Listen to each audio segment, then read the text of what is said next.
explore, the things we talk about, the things we just, discuss. It's really difficult to kind of explore that and carry that into everything outside of here. It's a challenge. When you surround yourself in places like this where people are at least making the effort to be calm and quiet and peaceful, As I always say, the people that annoy you, frustrate you, drive you crazy, piss you off, are stuck in traffic yelling at you out there, they're all here also. Like, you are them. The difference is in places like this, any sort of meditation, yoga place, spiritual place, for the most part, at that moment, for that hour or whatever time you're there, people are being calm and quiet and peaceful. And so it seems as if everybody's kind of on the same page. But the challenge is, can you keep that same page, so to speak, when you leave here? Because that's when it's difficult.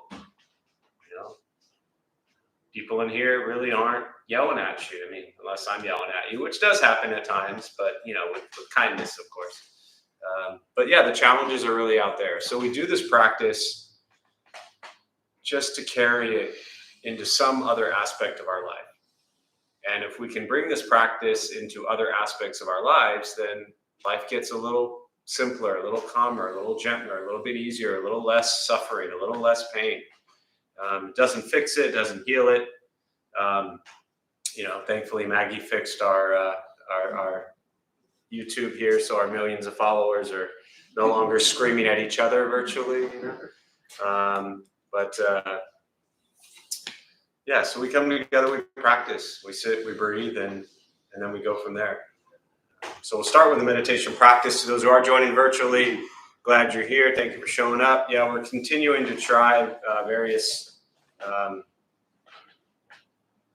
things to improve the streaming, and we've just had some difficulty with it. So we appreciate your patience as we continue to try to dominate and take over the world with kindness. So a couple things to tell you before we begin the meditation practice. Nothing's going to happen to you. You're not going to float away. You're not going to have any mystical, magical experiences. The mind that races all day long is not going to shut off. Don't judge your practice, meaning don't ask yourself, is this working or not working? Are you doing it right? Are you doing it wrong? We're just going to sit. We're going to breathe. You'll hear sounds inside the room, sounds outside. This is life. Life is filled with chaos. And this practice is learning to get quiet and still within all of the chaos. Posture, you just want to be comfortable. If you are in a cushion, often it helps slide into the front third, pushing the stomach forward, allows the back to straighten. Be on a bench or chair, however you're seated. Also just trying to sit up straight if comfortable. If you need to move during meditation, simply move. Movement doesn't make you a bad meditator, it just means you need to move. If you need to cough, please just cough. If anything, you just woke somebody up, so that's fine. If you're sick, you can always go home and come back next week. I'll guide us as we begin, and we'll settle into a little bit of silence. Most important, do not expect anything. Your mind will not shut off. It will not go blank, and you will not think nothing. It will race. I will remind you that you're lost in thought and help bring you back to sensation of breath.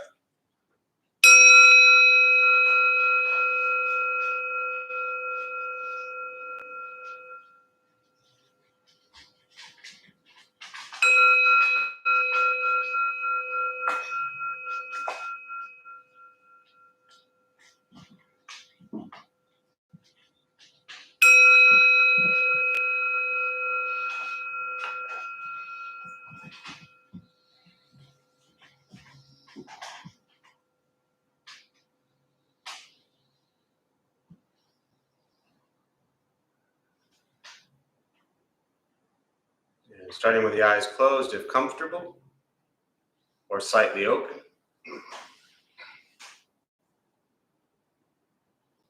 Mouth is open or closed. We'll start with taking 3 deep breaths slowly.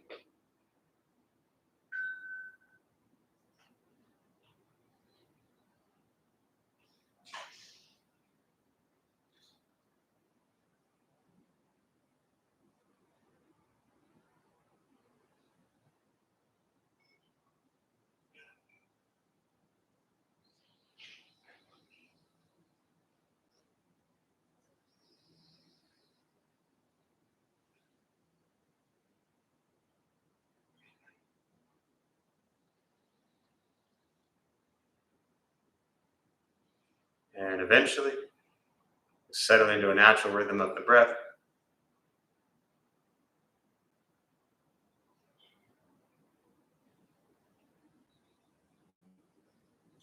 Knowing throughout the practice, you'll hear sounds. These are not distractions, not disruptions. Simply what's happening around us as we sit. As the mind wanders, jumping from thought to thought, we'll start with gently guiding the attention, focus to the stomach or chest.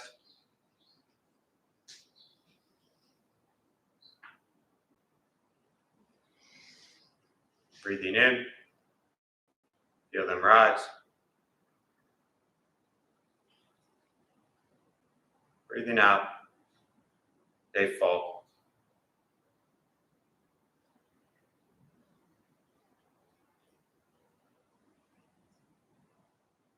Simply continue this practice,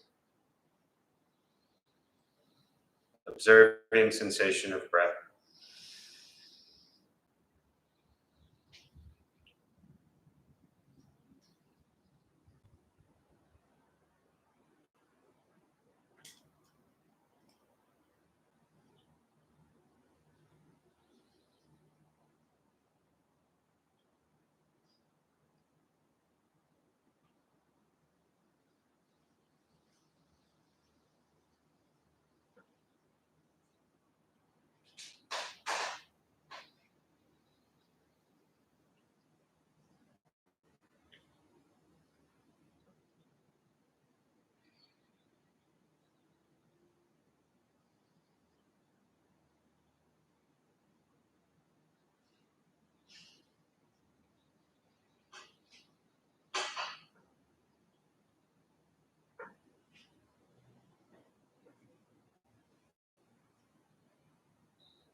As the mind wanders, lost in thought,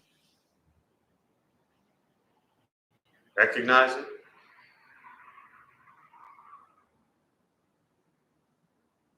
Release that thought.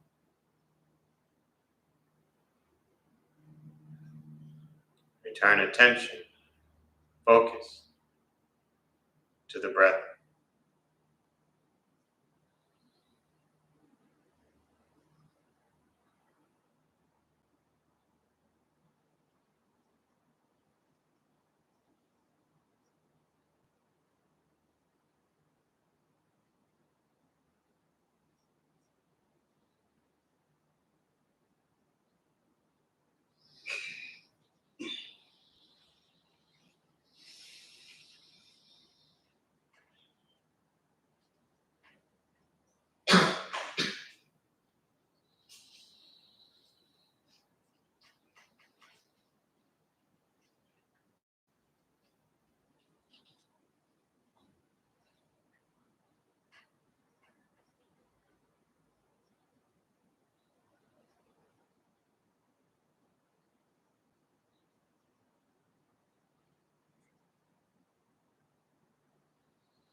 Breathing in, follow breath in.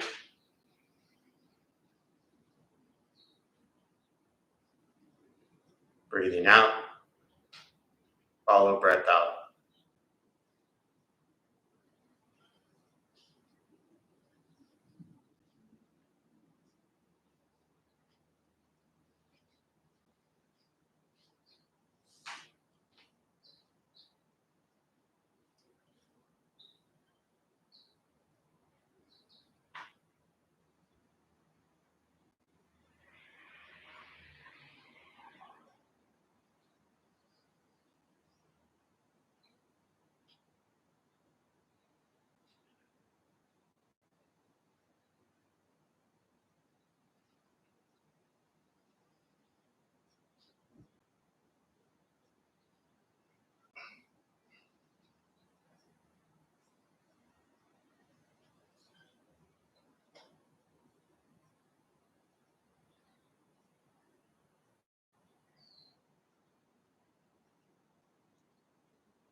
Letting go of expectations.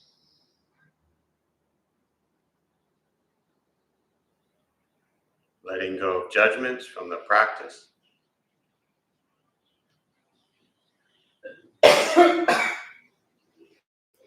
Just sitting, breathing.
Learning to be comfortable in stillness,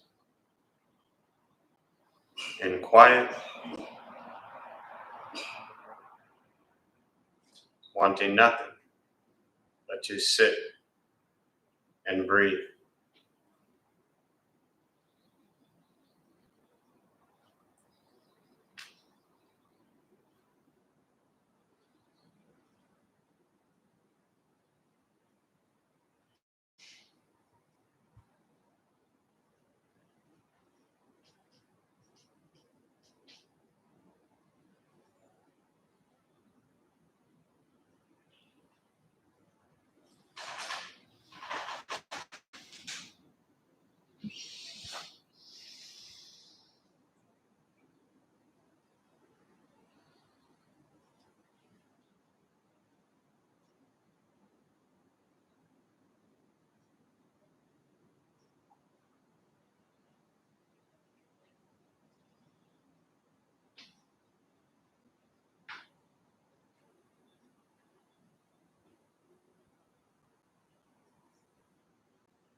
And with the body still, rested, and the speech quiet, aware of all sounds, and the mind learning to settle,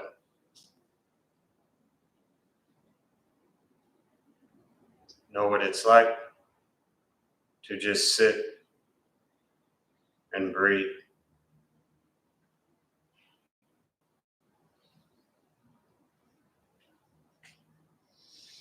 Knowing with each breath, there's nothing else to do.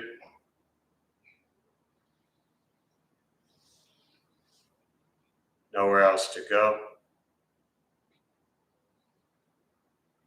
And no one else to be.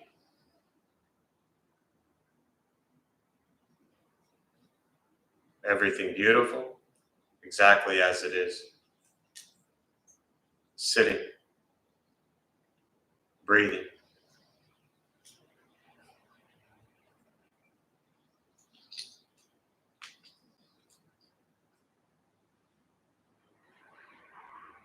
Once again, taking 3 deep breaths slowly.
As you slowly open the eyes,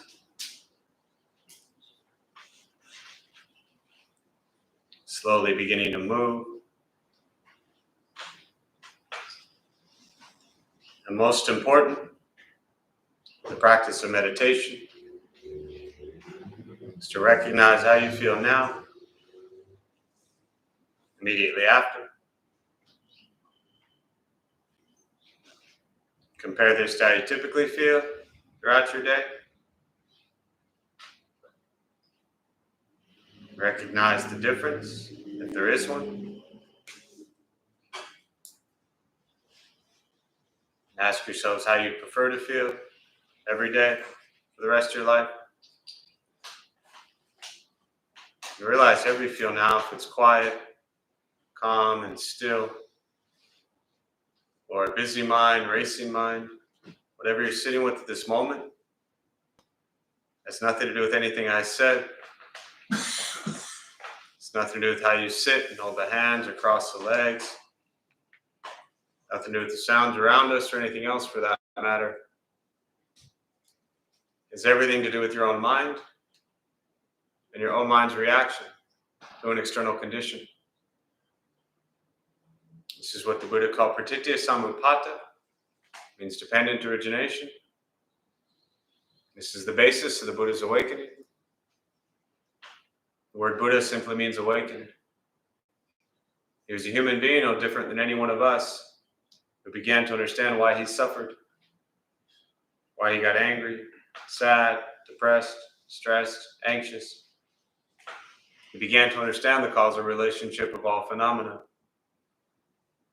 And what that means, very simply, for all of us, regardless of where you come from or what you believe in or where you think you're going, your whole life is filled with things that happen. You react. More stuff happens. More reactions. That's it. That's what we get. This practice is simply learning what it's like to respond to something quietly, peacefully, still. Because for most of us, the way you responded to the last 20 minutes is quite different from how you respond to every other 20-minute period of your day. And so all we're working on is closing the gap to where the way you feel now is closer to how you feel always. Just as driven, motivated, productive, successful, whatever that means to you in your respective lives. But with a mind that's steady, clear, focused, distracted by nothing, disturbed by no one. It's not an easy practice, not necessarily fun. It's not an escape, as often people think it is. It is direct perception into the present moment. And present moment is filled with chaos, conflict, difficulty, challenges. Most people spend their lives trying to run from all of that. And this practice of learning to be with life as it arises, which isn't always pleasant. It's the first thing the Buddha said, life is filled with suffering. And people come into meditation and Buddhist practice and instantly think that all of a sudden everything's just going to get wonderful after 3 months. I found this practice, especially the first couple of years, to actually make things a little bit worse. You know, I mean, how's that for raising the bar for new people? You got that to look forward to. You know? And when I say that, what I mean is that, you know, we spend much of our lives with some sort of coping mechanism to deal with all the madness, something to escape to, healthy or unhealthy. I mean, healthy ones are much better than unhealthy ones, but, you know, I'm sure all of us in this room have some healthy escapes and some unhealthy escapes. But either way, we're often trying to escape from things. And as I always share early on with meditation and Buddhist practice, is it's not escaping from anything. It's actually holding up a mirror and facing what's happening. And that's not always pleasant. And when I say facing what's happening, I'm talking about within yourself. I'm not talking about what's going on around the world, locally, globally. I'm talking about what's going on with you, your sadness, your anger, your mad, you know, your depression, your anxiety, your frustration all day long, your disappointment all day long, your anger all day long. Like, it's not fun to sit with all that. But if you don't sit with all that, then what? Then you're just avoiding it all, pretending it's not there, losing yourself in other things and other people and other places, distracting yourselves with other things and other people and other places. And then when you sit down, you're like, oh my God, what is this mess? That's you. The good news is the Buddha said there is no you, so you're all totally fine. Don't worry about that part.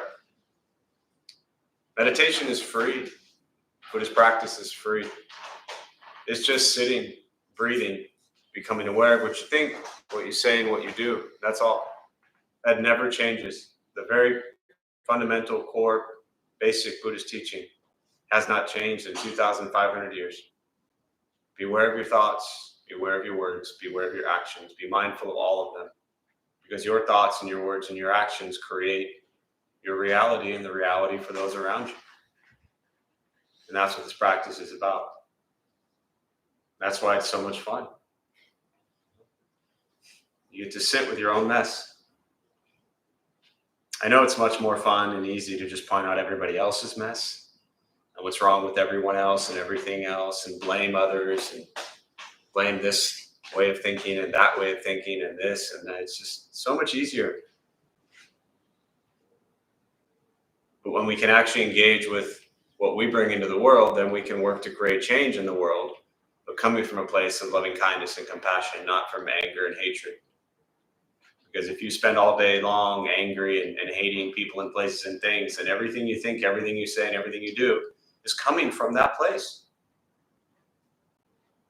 And as angry and pissed off as all of you are at all of the things going on around the world, then you're just walking around angry and pissed off all day long. And guess who gets to deal with us when we're angry and pissed off all day long? Those that we know and love. So we're allowing things that we have little to no control over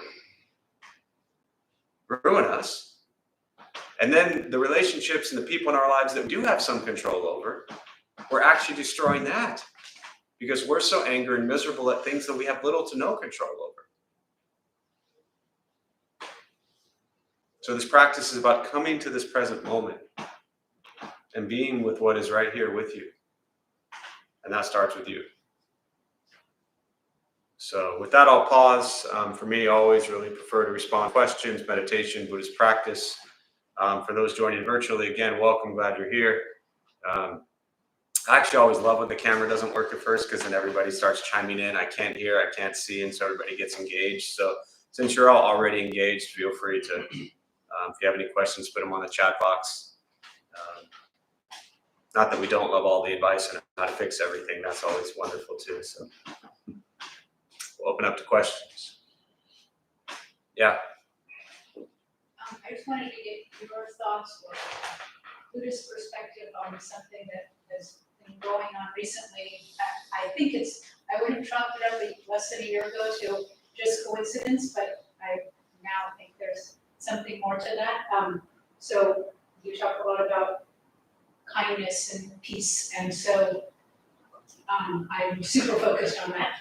And I walk a lot, and I'm on public transportation a lot, and so I'm 60 years old, and nothing has happened like this except it happened twice in the last 2 weeks. And one of the times I was walking back home from being here, and another time I was in the last couple of weeks, and a woman, first time a woman had fallen, I was the only person there, and she was down on her knee. It wasn't she was completely down on the ground, and so I had just left here. So, oh my God, here I am, but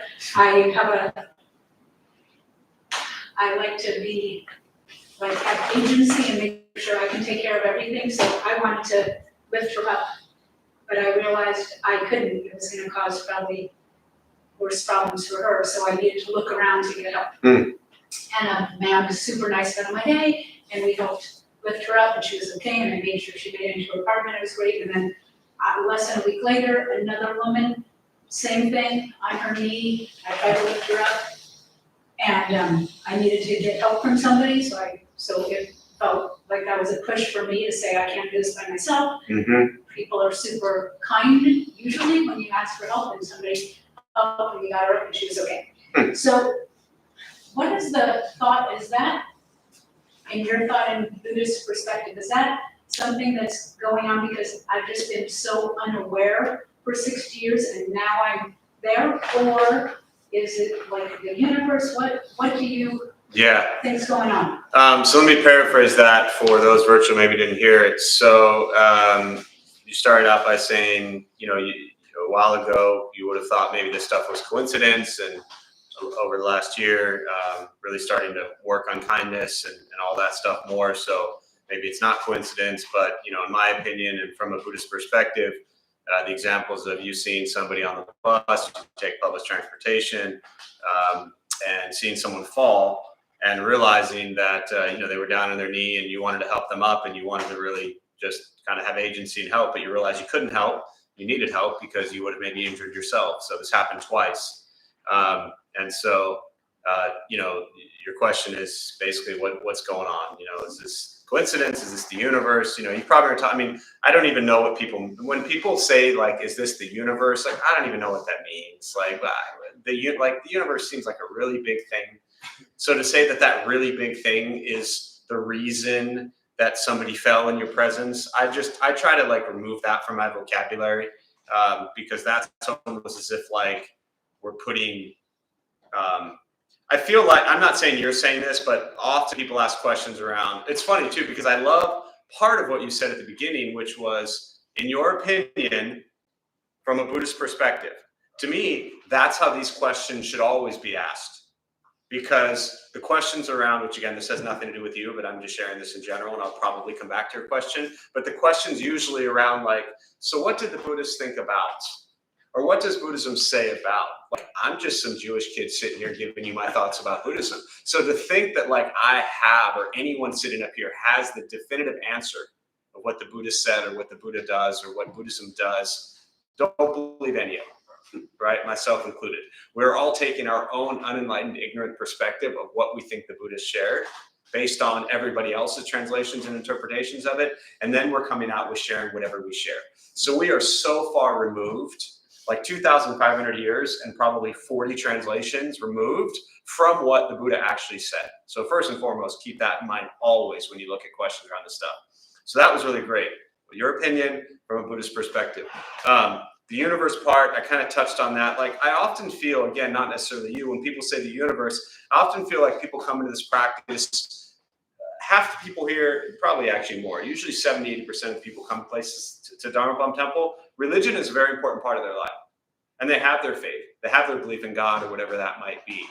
Often people will say the universe when they don't want to put it on like a God type thing. So it's like, well, it wasn't, if someone, again, I'm not saying you, if someone was like against God, they wouldn't say, well, did God do this to me? They often replace that word with the universe. Did the universe do this? Shit just happens. Truly. People fall all the time. What's ultimately possibly happening is maybe you're becoming more aware and less self-involved. I want to say self-absorbed, but that sounds really harsh because it's not really who you are. But when we start to look and open our eyes at what's going on, we will see people falling everywhere, literally or metaphorically. There are people falling everywhere. There's people in this room falling right now. And yet they're sitting on a chair or standing or laying down. People are falling everywhere. When we start to see the world from less of our own, what do I need, what do I want, we begin to see. And to me, this is the Bodhisattva, the path of enlightened being, is to vow to liberate all sentient beings from suffering. Now that sounds like a heavy task. But part of that liberation is recognizing that all day long, everywhere you go, there's people suffering. And when you're looking for it, or even just more open to seeing it, then absolutely you're going to see it more. So that, I think, is the first part. The second thing is about what to do. I always talk about the two wings of Buddhism are wisdom and compassion. Compassion says you've seen someone fall, or in the process, or already falling, and your compassionate heart says, I want to help them, I want to pick them up. Well, in that kind of endless vow of compassion, you may harm, as you said, yourself and potentially the other person as well. So that's where wisdom kicks in. Compassion says, I want to help this person. Wisdom says, I can't help them unless I also get help. So that's really what we're trying to balance with Buddhist practice in every area of our lives. How do we apply compassion? How do we apply wisdom? The beauty of the wisdom of seeing that you needed help to help people is that you now have given other people opportunities to help. Man, I say this all the time. Food or distribution program. Everybody, not everybody, so many people think the food distribution program, which I've always said is probably one of the best things we do around here. So many people come here thinking the food distribution program is about feeding those people who sleep on the street. I hate to break it to you, but those folks are going to live just fine whether or not they get that peanut butter and jelly sandwich. The ones who need to be doing the food redistribution are the people sitting in this room. We are the ones who have way more than we need. Again, I don't want to generalize. I don't know anything about most of you, but my guess is every single person in this room has more than what you need. They will wake up tomorrow regardless of whether they get your peanut butter and jelly sandwich. You know who benefits from that practice and who needs that practice the most? The people that have so much and still complain about not having enough and still lack gratitude for all that you have in your life. We didn't start the food distribution program to make sure people got fed. We started the food distribution program, actually, we started it because we had nothing to eat and we lived on it. And then we had excess. I'm not going to tell the whole story now, but we had excess food from what was being given to us or what we were picking up that would have been thrown away. So we started to redistribute it. But when it expanded, it wasn't about making sure that all the people on the streets are fed with perfectly healthy, organic, vegan, environmentally friendly, tasked stuff. It was to look at all of our greed, all of our selfishness, all of the areas that we struggle, and create opportunities for people here to go help. So the wisdom in your mind was to get other people to help, and that gave them opportunities to do good. You know what the food distribution program does? It gives people the opportunity to do good. Those folks, they don't need your peanut butter and jelly sandwich. They really don't. These people need opportunities to help in every program. The Path program, and I see you sitting there. You've been doing Path for how long now? Sorry to embarrass you, but I see you every week in Joe's photo at Path, right? And some of the others in here. People assisting the homeless. So you're preparing food, making food. And how do you feel when you do it? It makes me feel really good. Almost guilty that I feel so good doing it. Right. So it's I'm not saying you're doing it for you, but we're the ones who benefit from this stuff. And when we give people that opportunity, like Joe did, Joe came into Engaged Buddhist training program, and the opportunity was to form an existing group, existing outreach program, or come up with an idea for a new one. And he'd been doing work at Path. And so he said, hey, this is what I'm doing. I can bring this into the temple and we can get volunteers to go help. And so for the last few years, every Tuesday, people have been going down to Path helping people. And now there's more opportunities for people to be of service. And we're the ones that benefit way more than they do. And people just cannot understand that. This practice is for us. We need it. And if we can create opportunities for others who also need to help people, do you know how good the people who helped you probably felt? But that's another thing you wouldn't necessarily think about. Like, you gave a person an opportunity to feel great about themselves. What is better in this world than that? So, yeah, thank you. That's actually the Bodhisattva practice. Not just to help, but to create opportunities for people to help.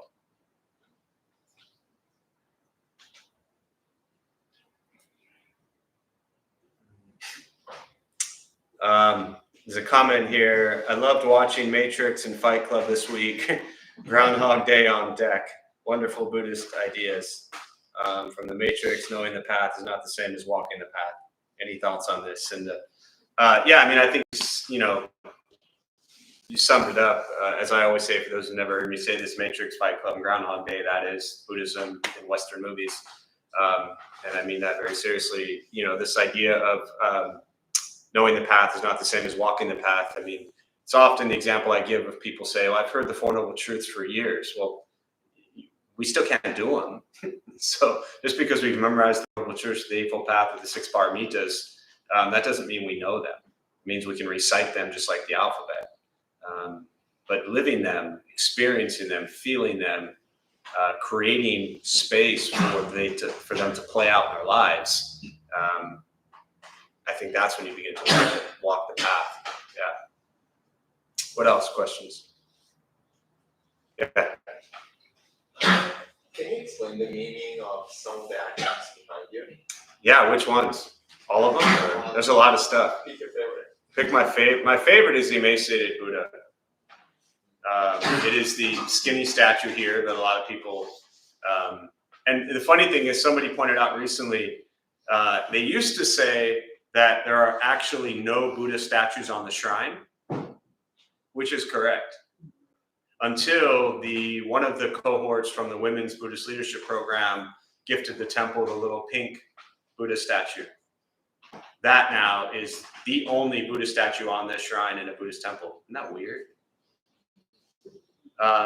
And the funny thing was, until somebody said that recently, and I could tell you intimately what's behind here without even looking at it, but it never even crossed my mind that we didn't even have a Buddha statue up here, technically.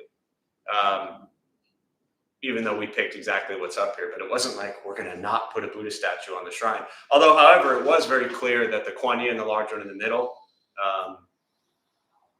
that was very clear that as our main shrine piece, when we came in here, I'll tell you the story of the emaciated Buddha in a minute, but when we came here, we wanted Kuan Yin. Her name means hearer of the world's cries. She hears all the suffering of the world and pours out compassion to heal. She is very much this kind of feminine energy of compassion. And so we felt what this temple, what this city, what this world needed was, we got enough male-dominated dudes stuff. And we really needed this kind of presence of this feminine energy. And so that to us was the best thing to put when we came here. She hears all the suffering and pours out compassion, which is really cool. You'll often see her holding a vase or pouring out a vase. And again, this wasn't by design. I mean, by design, we wanted the pouring the vase compassion because we had these made. But she pours out compassion from the vase. And so when we first brought them in, maybe 5-6 years ago, our main statue from downtown initially always was the emaciated Buddha. People often ask, like, who's the skinny dude on the shrine? That was the Buddha prior to awakening. So that was him when he was the prince, born a prince, raised in the kingdom, 29 years, eventually left home after being sheltered, never saw old age, never saw sickness, never saw death. And then he snuck out in the middle of the night and basically said, how can I live a life of wealth and riches when there's a world out there that's suffering? And so he traveled with 5 other ascetics. They were yogis, basically. And they thought that at the time, if they overcame the attachment to physical form, body, that would be part of awakening. So it said they starved themselves to death, and he was so skinny you could take your fingers and touch one front to back, and that they would touch. And so it's just called the emaciated Buddha, although it's not him as the Buddha, it's him as Siddhartha Gautama prior to becoming the Buddha. That's why I say we don't have the Buddha statue. And so then he came to a riverbed, and he was offered some kanji, and everybody was like, no, we don't eat. We're fasting. And Siddhartha said, in essence, well, I'm hungry. And so he received the bowl, put it in a stream, and he said, if it goes against the stream, I'm going to eat. The bowl went against the stream. He started to eat, and all the other buddies were like, you sellout, you traitor, you food eater. They left him. And he began to eat, regain his strength, and he developed what's called the middle path, that a life of starvation would kill you. A life of excess can also kill you, and just completely unnecessary. And so when we picked that statue, when we opened the end of 2006, 18 years ago, we picked it because it was us. Here he was, Siddhartha Gautama, not yet a Buddha. And we didn't want to start with like this enlightened being as if that's who we were or that's who we were trying to be. We were this guy, physically, mentally, emotionally, spiritually near death, and needed to wake up because he was suffering a lot. And so we picked him as our main statue, and it's always been our main statue. So there's that one. This is the Samantabhadra Bodhisattva. Represents great diligence, great practice. The 6 tusks are the Paramitas, 6 perfections of generosity, morality, patience, diligence, concentration, and wisdom. And so that's the path of the Bodhisattva is those 6 Paramitas. This is Manju Shri. This represents wisdom. So you have as I mentioned earlier, here you have wisdom, and the Kuan Yin, the big one in the middle behind me, is compassion. Wisdom, you'll see different versions of him, but you ever been in a cage with a crazy lion? Yeah? No? I mentioned feels. Yeah, you can imagine how it feels. Not so great, right? So this kind of metaphor is that's what our head is like. Our mind with the anger and the ignorance is like being in the cage with a crazy lion, except we're stuck with ourselves and it's just destroying us all day long. So with the practice of wisdom, what is this dude sitting on right now? What's it look like to you? A little playful cat, right? Probably not so dangerous. And so the idea is that with the practice of wisdom, we turn the crazy lion that's destroying us into a playful cat. So that's a couple of them. Yeah.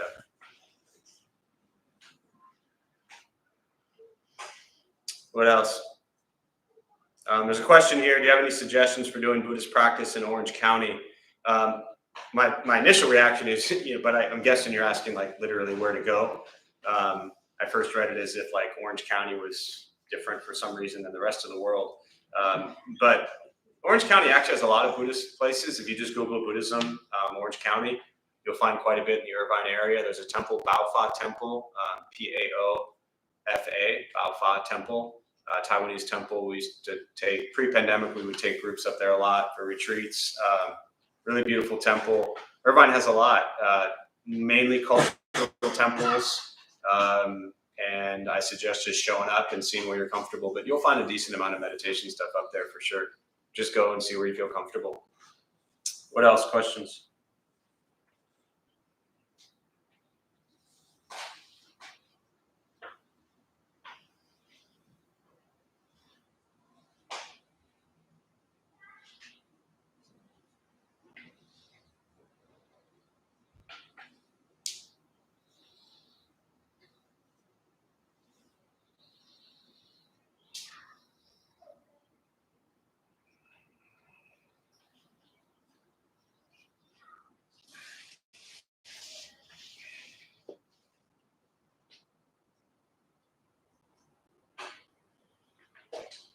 Reading the book Zen Mind Beginner's Mind, and there's a lot of stuff in it that's kind of hard to comprehend. Yeah.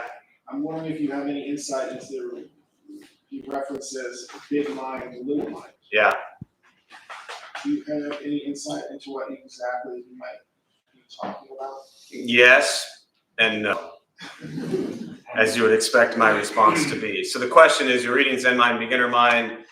He talks about big mind, little mind. Do I have any insight into what he means? So he, for those who don't know, is Suzuki Roshi Shunro Suzuki, Japanese Zen priest, came to San Francisco, late 40s, early 50s, somewhere around there, 50s, I believe, and really transformed San Francisco Zen Center into what it is today. Turned his back on a very traditional Japanese community in the 50s and then into the 60s. As kind of the, San Francisco in the 60s, anyone who was there, we all can imagine what that was like. And he said, I'm going to teach Buddhism to the people who are here, which is very traditional Japanese community, very different from the hippies of San Francisco. And that's who he taught to. So for me, he's always been the one that I've read, studied the most.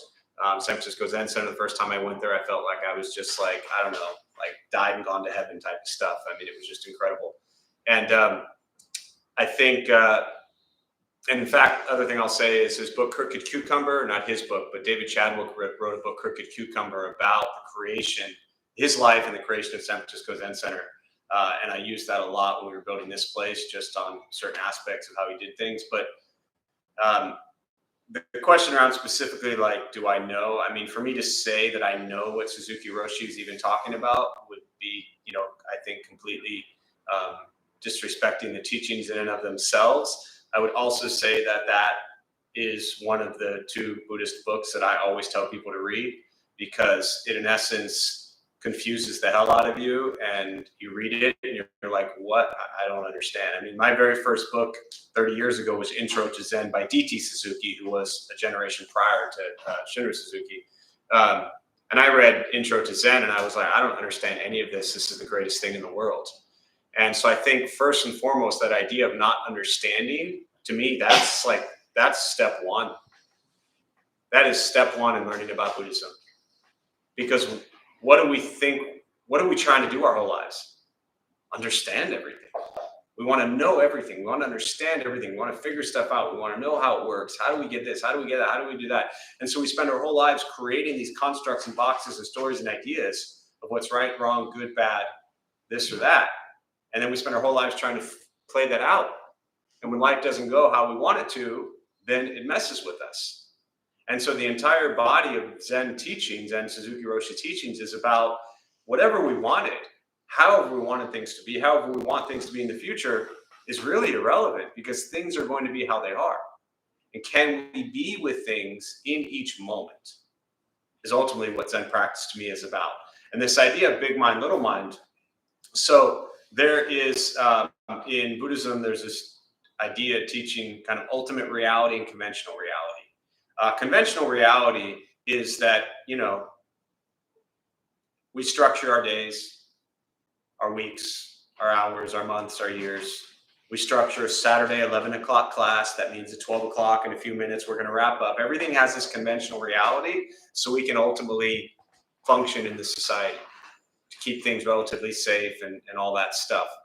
Ultimately, all of that is just some construct that we've made up. Conventional reality is incredibly important, because if we ignore conventional reality, it can be really, and this is kind of that big mind, small mind. If we ignore conventional reality, then it can get really dangerous, and cars are flying back and forth down that street. So this kind of big mind ultimate reality that says, well, those aren't really cars. This isn't really a road.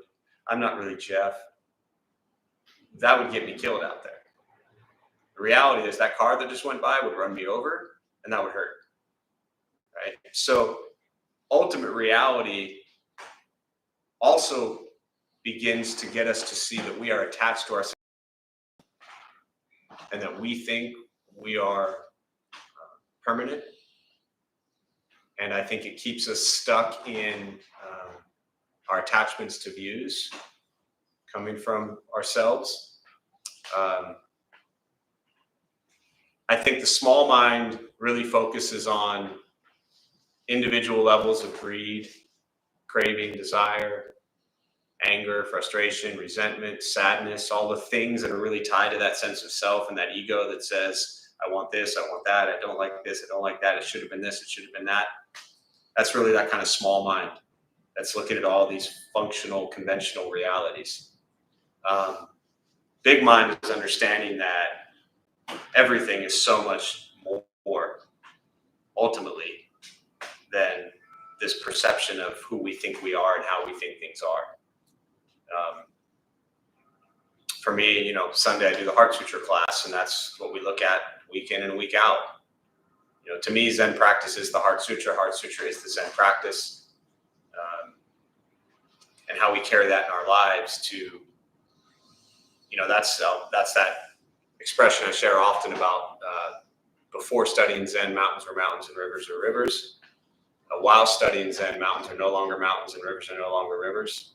And then after studying Zen, mountains are again mountains and rivers are again rivers. And what this means is that the rivers and the mountains are always changing, and we've given them names and constructs and meaning. But whether the mountain is really a mountain or not, if you can't fly, you're not going to throw yourself off that mountain, right? If you can't swim, probably shouldn't jump in the river. So we have to see conventional reality of it, but understand, like ourselves, it's so much bigger than what we think. I am Jeff, this is my one life, this is it, this is good, this is bad. So much more. Especially if you're looking at it from the Buddhist lens, which says continuation of consciousness. We tend to think this is my life, this is one life, and this is it. But Buddhist teachings come from a time where it's not just one life. This is just, a moment of endless lives. Like you're in kind of like Indian cosmology, they're called kalpas, which is like a time period, just a really long time. So like our entire life, in like kalpa terms, I'm making this up, would be equivalent to like one breath. So our entire life is just one breath. And we have endless lives. Did I clarify it for you? Good. You're ready for chapter 2. Yeah, I mean, I've read that book many times, and I tell people to read it many times and never understand it. Because as soon as we think we understand it, then we've missed it. Yeah. All right. Anything else before we close?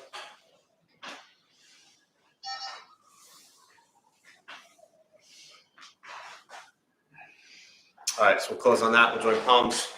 Many merit gained from this practice be shared with all beings in all directions. May all beings be at peace. May all be free from suffering. May any merit gained from this practice be transferred to those who need it most.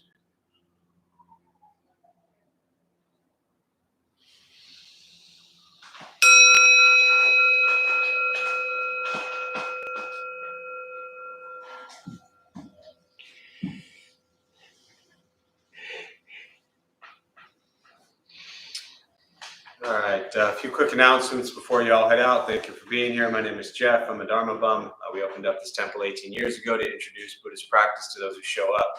Those of us who lead, we're not monks, we're not nuns, we're not gurus, we're not masters, we're not teachers, we're not looking for students, we're just practitioners. We do our best to take our understanding of Buddhist teachings and put it into terms that hopefully make sense to those who show up. Every night we have different practices that go on, led by different people. As I mentioned earlier, every Thursday, 4:30, we do the food redistribution program. We prepare gourmet vegetarian meals, and we feed people who sleep on a street. So anytime you think your life sucks and you kind of lack gratitude for all that's going on, make some sandwiches and feed people, and tends to put things into perspective. And if it doesn't work, keep doing it until it changes some things about you. First Saturday of the month, we do a half day of silence. So 20 minutes of silence isn't enough torture for you. You can do it for 4 whole hours. It's really phenomenal. It actually, if sitting for extended periods of time is difficult for you, doing a 4-hour retreat then makes 20 hours or 20 minutes just that much easier. And it's not 4 hours straight. It's about 20, 25 minute sits. It's broken up with a little 5-minute gap to walk outside or clean or stretch or whatever it is. And other than that, I don't think anything out of the ordinary on the schedule, but we are, so many of you know, especially if you come to other classes throughout the week, we started when the pandemic hit, Dharma Bum hosts, which has been really cool. They come 30 minutes prior. You get the code to open the temple. So if you've ever wanted to like open the temple and steal all of our stuff, this is your opportunity. But so we've had hosts that come in for a 7 o'clock class. They come in at 6:30. They open up the temple. They turn the lights on. They get everything set up. And then they stay to about 15, 20 minutes after the class and then close up. So we have a ton of hosts throughout the week, and they all kind of share nights and rotate if they can't make it or something like that. But we've never had Saturday and Sunday hosts. So we're starting to add in Saturday and Sunday hosts. So we're looking for ideally 2 people. And many of you are regulars anyways on Saturdays. So ideally we're looking for 2 people who do want to host on Saturdays. You would end up hosting at the most probably twice a month. We may end up, I would imagine, with 3 people. So then you can host maybe once a month. But so if you're interested in hosting on Saturdays, you would come at 10:30. And even the closing part would be a little bit different because we would leave the doors open for a little while. So you really only need to stay maybe 10, 15 minutes after it's done. But if you're interested in hosting on a Saturday, let me know. We could use the help. Yeah, thank you all for being here. Food for you is downstairs if you need anything, and we wish you well.